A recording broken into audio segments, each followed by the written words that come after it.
খুনি বলতেছে যে আমি খুনের সাথে জড়িত, আমি স্বীকারোক্তি করতেছি যে আমি রামিসাকে হত্যা করেছি।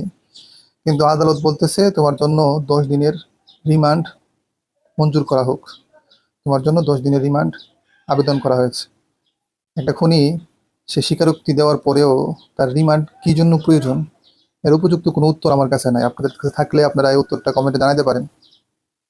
আমাদের দেশের মানে রাষ্ট্র ব্যবস্থা, আইন ব্যবস্থা কি পরিমাণ ভঙ্গুর হইলে যে আমরা আসলে 0%ও এই রাষ্ট্র ব্যবস্থার, এই আইন ব্যবস্থার উপর বিশ্বাস করতে পারি না।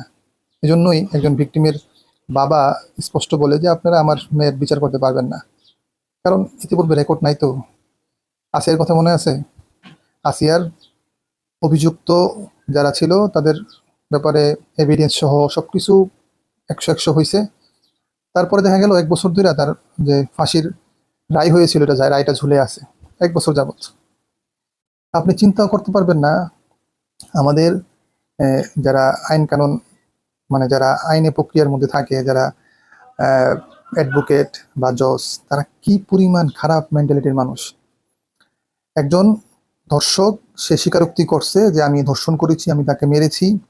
দেখবেন তার পক্ষেও আইনজীবী দাঁড়িয়ে আছে, এবং ওই আইনজীবী দাঁড়িয়ে কোর্টে সবার সামনে বলতেছে আমার মক্কেল নির্দোষ। এটাই হইল আপনাদের তথাকথিত গণতন্ত্র।